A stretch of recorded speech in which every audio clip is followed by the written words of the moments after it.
Nos acompaña también el congresista Roberto Sánchez, él es representante de la bancada de Cambio Democrático, está en el otro sector ideológico, en el sector de la izquierda. ¿Cuál es su posición o su apreciación sobre estas mociones de censura y cuál apoyaría y cuál no? ¿O apoyaría las dos o desestimaría las dos? Bienvenido, buenas noches. Buenas noches, estimada Mávila. Sí, mira, nosotros desde la bancada Cambio Democrático Juntos por el Perú tenemos una postura muy crítica frente al desempeño del gobierno. Y si bien es cierto hoy, con los argumentos que hemos escuchado, se sustenta una moción de censura al ministro de Defensa, donde la parte más recurrente son su negligencia sobre las 4 muertes de efectivos militares peruanos que condenamos. Entonces, con esos mismos argumentos, ¿qué hacemos con los 60 muertos que tiene el Perú y tiene al exministro de Defensa, señor Otárola, hoy premier, ileso y nadie lo cuestiona, nadie dice que él no es probo, nadie dice ni siquiera una moción de interpelación? Ese doble estándar no nos parece. Para nosotros el gobierno no da la talla y en realidad es una crítica sistémica al funcionamiento del gobierno. Mira, el Ministerio del Interior no llega ni al 15% hoy día de ejecución de gasto. El Ministerio de Salud no llega al 21% y aquí es la data que hoy día. O sea, no. Y en inseguridad ciudadana, peor, 3.4%. Entonces, con ese desempeño, yo digo entonces, una golondrina no hace la primavera. Con la censura a un ministro de Defensa, ¿se soluciona el problema mayor principal? No, claro. Yo entiendo su punto de vista, pero vamos, los procesos son particulares, ¿no? En este caso se presentó una moción de interpelación contra el ministro de Defensa, se reunió los votos. Usted sabe que en el Congreso las decisiones son colegiadas, se toman por una cantidad de votos, que es lo que establece el reglamento. El reglamento ha permitido que se traiga al ministro de Defensa al Congreso para que responda a un cuestionario. Él lo ha hecho. Algunos, como el almirante Cueto, dicen que no están satisfechos. Él no considera que sea únicamente por lo de la muerte de los efectivos en el BRAEM. Él habla de una idoneidad para manejar el cargo. ¿Usted apoyaría una moción de censura contra Defensa? Mira, no solo se trata de votos, estimada Mávila, sino voluntad política. Mira, de acuerdo, cuando hay voluntad política, se juntan las firmas.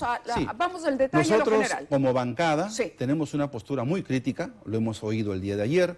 Como bancada no hemos decidido aún, porque evidentemente, si por nosotros fuera, si bien es cierto, la interpelación y la censura son mecanismos propios del sistema parlamentario, nosotros estaremos de acuerdo con interpelar y censurar a todo el gobierno, porque en general no dan la talla. Bueno, pero por eso él es integrante de este gobierno al que usted critica como una totalidad. Por lo tanto, me imagino que para ser coherente apoyará la censura. Tenemos una postura muy crítica, Mávila, no podría decirte sí, no, pero nuestra postura crítica se va a validar con una evaluación correcta de los 10 colegas parlamentarios de la bancada. De acuerdo. Le voy a preguntar también por la situación del ministro de Energía y Minas, pero tenemos información en directo desde el Congreso con Fernando Marcelo. Fernando, adelante contigo, te escuchamos con atención. ¿Qué tal, Mávila? Buenas noches. Así es, el día de mañana se había convocado a una sesión de la Comisión de Justicia para las 9 en punto de la mañana. Sin embargo, lo último que se nos ha informado es que esta sesión se ha cancelado.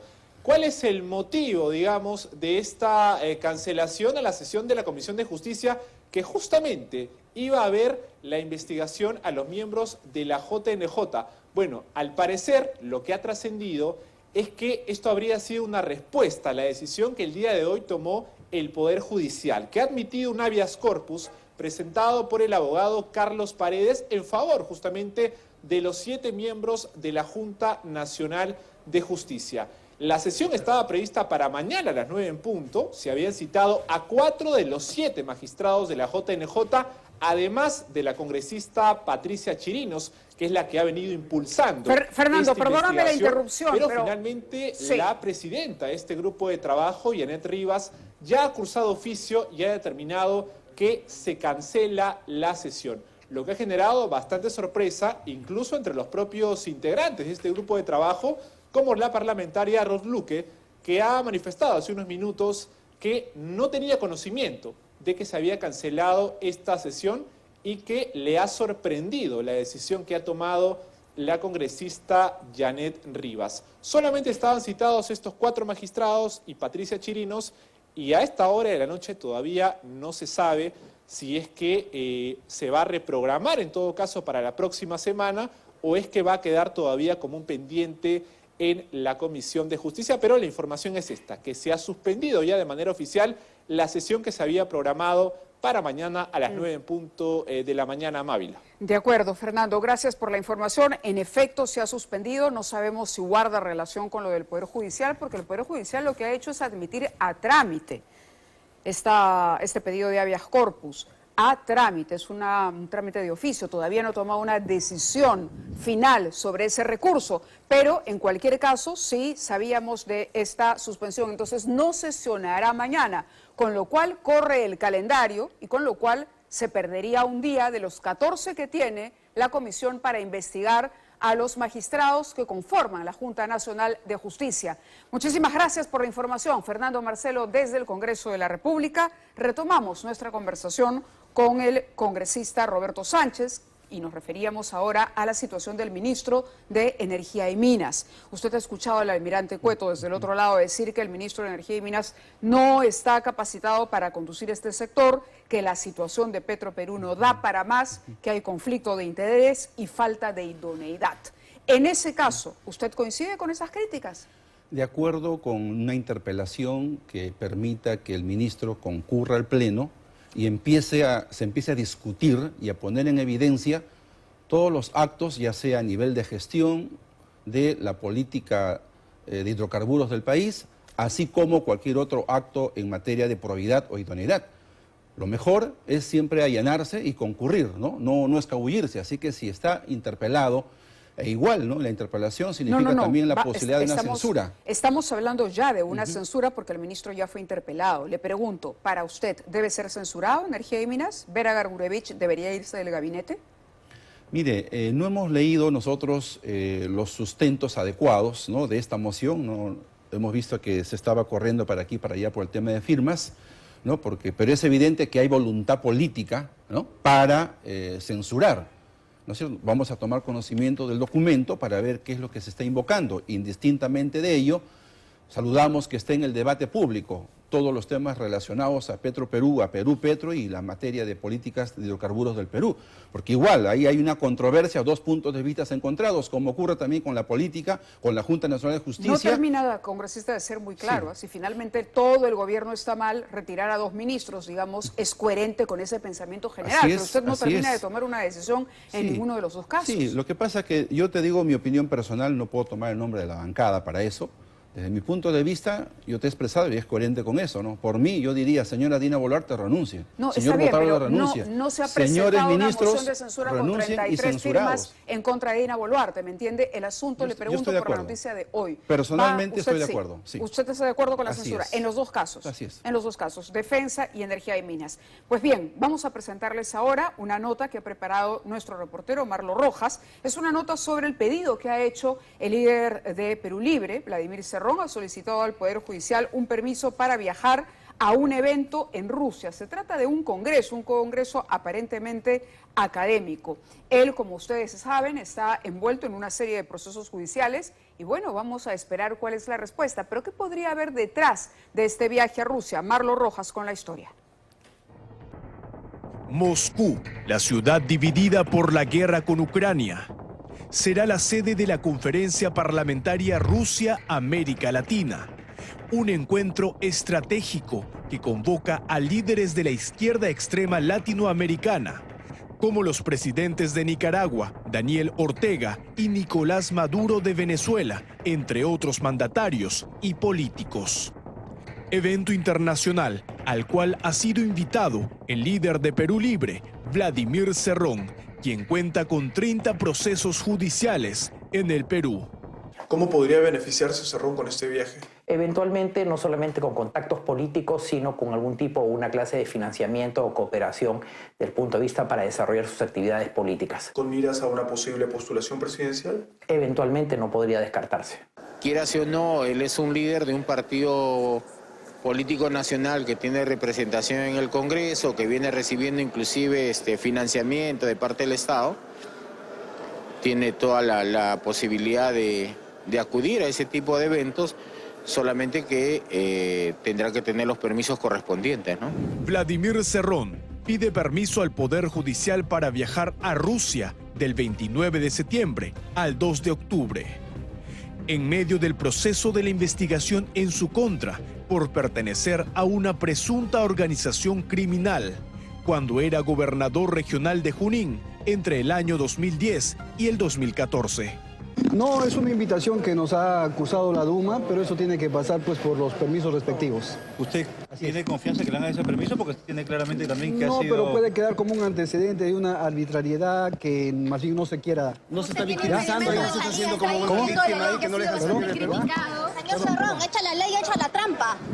El encuentro internacional en Moscú tiene como premisa marcar un hito en las relaciones internacionales entre Rusia y Latinoamérica para fomentar el intercambio de ideas.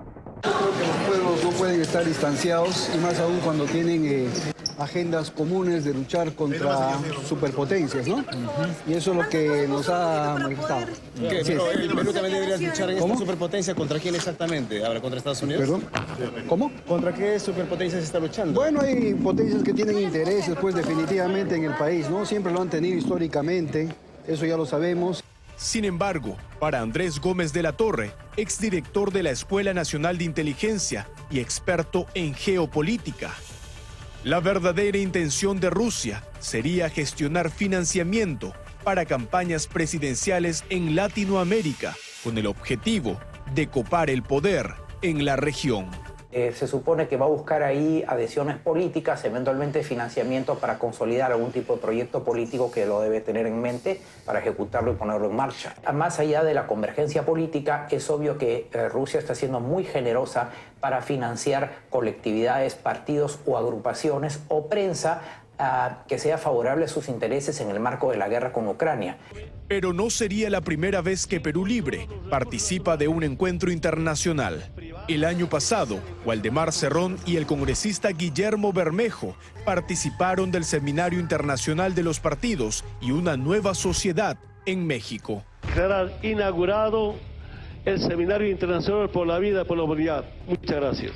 En ese entonces, el congresista Guillermo Bermejo generó indignación porque se reunió con Martín Serna Ponce, alias Comandante Carlos, ex integrante del MRTA. Este nuevo evento internacional, con sede en Rusia, se da en medio de la crisis que atraviesa la izquierda latinoamericana. Izquierda que hoy está dividida y enfrentada por los nuevos liderazgos de la región. Estamos en un proceso en el cual esta izquierda latinoamericana se está fraccionando, digamos, en un sector más radical, liderado por Cuba, liderado por Nicaragua, liderado por Venezuela, y una izquierda más progresista, más rosada, si se quiere, más light, en la cual pretende estar o encabezarla Boric y estar secundada por el presidente Petro. Y una derecha que está representada por los uruguayos, los blancos uruguayos, los colorados paraguayos y eventualmente el candidato Noboa sigue a la presidencia de la República de Ecuador. Esta división ha quedado más que marcada en el último impasse entre el presidente chileno Gabriel Boric y el dictador nicaragüense Daniel Ortega. Vos sos un pinochetito, Boric. Vos sos un pinochetito. El dictador Ortega. Bueno, la lectura es que en América Latina estamos ante vaivenes políticos. Nosotros todavía no tenemos o no damos señales claras de cómo nos vamos acomodando. ¿El Perú en qué estado se encuentra? Yo creo que el Perú lo que debe hacer es una estrategia básicamente de inserción con los países que quieren tener democracia, libertades, economía de mercado. El Ministerio Público se ha opuesto al pedido de Vladimir Cerrón, quien en sus redes sociales ha denunciado una vez más que es víctima de una persecución política. Uno de los fines de persecución política judicial es evitar que un partido logre contactos y tienda lazos de amistad con otros del campo internacional. Las invitaciones de los presidentes Ortega, Petro y Lula a Perú Libre fueron boicoteadas con el argumento de existir una investigación. Para ello, te inventan un delito, saben que nunca llegará sentencia, pero te mantienen inmovilizado. Este viernes 22 de septiembre, el sexto Juzgado de Investigación Preparatoria Nacional evaluará si permite o no que Vladimir Cerrón logre viajar a Moscú. Muy bien, vamos a preguntar la opinión de Roberto Sánchez, congresista de la República, que está aquí con nosotros. ¿Debería el Poder Judicial darle permiso al señor Cerrón? No conozco el caso en específico. Yo sé que Vladimir Cerrón se ha allanado a un conjunto de sus diversos procesos y si tiene restricciones, corresponde al Poder Judicial que evalúe la pertinencia o no. Y lo que decide el Poder Judicial hay que respetar. Correcto. ¿Cree usted que este viaje, como decía nuestro entrevistado, lo que busca es un acercamiento para obtener financiamiento para el relanzamiento del partido que llevó a Pedro Castillo a la presidencia? En realidad eso es vamos a decir, un entredicho, ¿no? Porque las relaciones políticas en cualquier sistema democrático es algo natural, ¿no? Ahora, si va a ser, por ejemplo, para buscar financiamientos, como ha ocurrido con Odebrecht y todos nuestros presidentes en anteriores, ¿no es cierto?, que están buscando impunidad ahora, eso no me parece. Sin embargo, no hay ninguna sentencia. Son mansas palomas y santitos. Claro. ¿Y qué piensa sobre lo que se decía, la división de la izquierda? ¿No? Por un lado, tenemos al presidente Boric, respaldado por Petro, supuestamente, por el otro lado, Ortega, porque pasa lo mismo, de alguna manera, cuando uno proyecta eso a la realidad de nuestro país. La izquierda llegó con una cantidad importante en una bancada aparentemente sólida y luego esta se ha visto, fragmentada, atomizada prácticamente en grupos menores. ¿Qué está pasando? Desde una perspectiva autocrítica, yo soy presidente de Juntos por el Perú, un partido de izquierda. Digo autocrítica porque en los últimos 30 años el sistema político peruano, hablo a nombre de la izquierda, desde nuestro partido, ha habido todo un proceso en realidad de descomposición, de fallar a una sana y genuina representación del país y que también la derecha, que digamos no ha estado exenta de ese problema. Hoy mira la crisis que tenemos como partidos, como sistema político. Indistintamente de ello, yo no le daría tanto peso al ideologicismo, sino yo diría que necesitamos un sistema democrático, un proyecto democratizador. ¿Usted se siente parte de la izquierda peruana? Claro que sí, me siento parte de la izquierda ¿Y peruana. en qué lado, de acuerdo a lo que decía el señor Gómez de la Torre, está? ¿Usted está en una izquierda más tradicional o está en una izquierda más progresista, por decirlo de alguna manera? ¿Se siente más representado por Boric, por ejemplo, que por el señor Ortega? Yo diría que somos una izquierda que no mira los polos, ¿no? Yo no soy pro-soviético, ni pro-chino, ni pro-Nicaragua. Yo miro el Perú, miro a Mariátegui, miro a La Torre, miro a Belaúnde, miro a Basadre. Pero renunció a Perú Libre. No, yo nunca he sido militante de Perú Libre. No ha sido militante, pero fue parte de la bancada. No, yo soy de la bancada Juntos por el Perú. De la bancada, perdone, de la bancada Juntos por el Perú. Por lo tanto, se sentiría más identificado con la propuesta del presidente Boric, es decir, es una izquierda más progresista. Yo creo que Verónica Mendoza, bajo o por lo menos la imagen que es presentó Verónica Mendoza. Es una izquierda democrática que cree en una economía abierta, que cree en expandir los beneficios de una economía social de mercado hacia las regiones, hacia los sectores que no se sienten representados. Un modelo económico mercantilista como hoy tenemos, yo creo que no le hace bien a nada y a nadie. Es por eso que hay que replantear ese modelo y hoy, en este contubernio de crisis, por ejemplo, democráticamente nosotros nos vamos a movilizar el día sábado, porque no estamos de acuerdo con este atropello que quiere hacer la fuerza parlamentaria mayoritaria a los poderes del Estado. Se refiere a la investigación contra la Junta Nacional de Justicia, que designa fiscales y jueces. Así es, si bien es cierto, el artículo 157 de la Constitución dice ante causa grave, pero no está regulado de qué manera. Por ejemplo, mira ahora el papelón de tener que desconvocar a horas. Eso habla de precariedad, eso habla en realidad de ahí no hay debido proceso. Entonces lo ponemos hoy al ojo crítico, no solamente las fuerzas democráticas que debo reconocer, hay en la izquierda, hay en el liberalismo peruano, hay en la socialdemocracia peruana En general hay muchos sectores que no están alineados a ninguna fuerza política, pero aspiran a un Perú democrático. Juntos por el Perú de cara a una próxima elección, ¿dónde se ubica usted? ¿Quién sería su candidato a la presidencia? ¿Otra vez insistir con la figura de Mendoza? Mire, nosotros estamos en un proceso de reconstitución. Creemos que le hemos fallado al movimiento social, al movimiento popular. ¿Por qué? ¿Por aliarse con Castillo y Cerrón? No hemos sido capaces, en realidad, de articular todo un bloque democrático diverso que pueda estar a la altura de replantear los temas de política, la reforma de justicia, la reforma del Estado, la reforma de la economía, en realidad, y que no es una tarea solo de la izquierda. Yo creo que no le hace bien también este enfrentamiento y esta forma de persecución que tenemos los dos bandos, vamos a decir así, mayoría y minoría en el Congreso. Yo creo que es necesario que estas dos visiones de Perú, hoy en colisión, se encuentren para buscar reformas importantes. No podemos continuar ya como estamos. Mira, vamos a hacer un pari internacional. ¿Usted cree que la OECD nos va a permitir, habiendo dañado el equilibrio de poderes, una democracia así? Yo no creo. Por eso mismo entiendo que usted no ha visto mal que Naciones Unidas, que la ONU se pronuncie con relación a la situación del Congreso y la investigación contra la Junta. Yo creo que hay que respetar, no hay que molestarnos porque todo el mundo quiere opinar, ¿no? Un país soberano se siente seguro, así le digan la samba canuta, ¿no es cierto? Pero si vamos a hacer una política... ¿Una sobrereacción? Así es, una política basada en no grato, me aíslo, hay que salirnos de la Convención Iberoamericana de Derechos Humanos, hay que renunciar al Pacto de San José. Entonces, ¿a dónde queremos llegar? ¿Dónde está el torretagle histórico que tenía prestigio, que sabe de la tradición democrática que tiene el Perú? Hoy está en crisis todo eso. Por eso es necesario parar ya. No podemos atentar contra la institucionalidad democrática. Todos hemos cerrado el 6-7% del Congreso, el 10% de aprobación del Ejecutivo. Yo creo que necesitamos en realidad un nuevo comienzo. Poner sobre la mesa, sin odios ni rencores. Suena bastante bien lo que usted nos está diciendo esta noche, pero claro, mucha gente que lo está viendo y escuchando dirá, pero este señor no era ministro de Pedro Castillo, no era el integrante del gabinete de aquel que intentó precisamente acabar con todo el orden constitucional.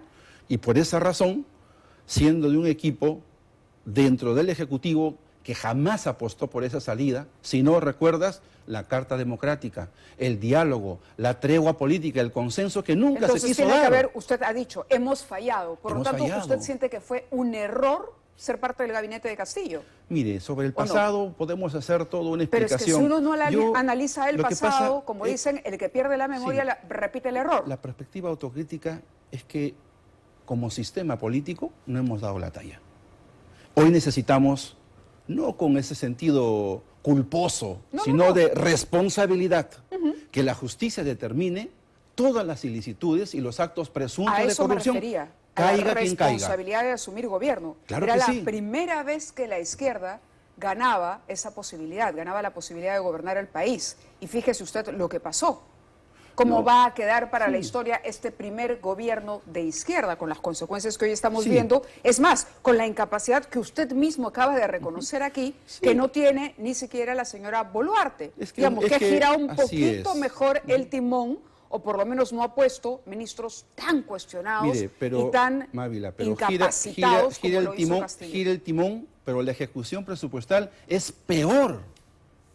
No rinde, no hay manera de justificar. Yo te digo, ¿te acuerdas tú, por ejemplo, lo emocionado que estaba la clase política del Perú con el gobierno de lujo de PPK? ¿Y en qué acabó ese gobierno de lujo? Dime tú. Entonces, mira, te comento algo un poquito. Está bien, pero hablemos, por ejemplo, hablábamos nosotros de la clase empresarial peruana, lo máximo. ¿En qué acabó la CONFIEP? ¿No acabó también en presuntos hechos de corrupción?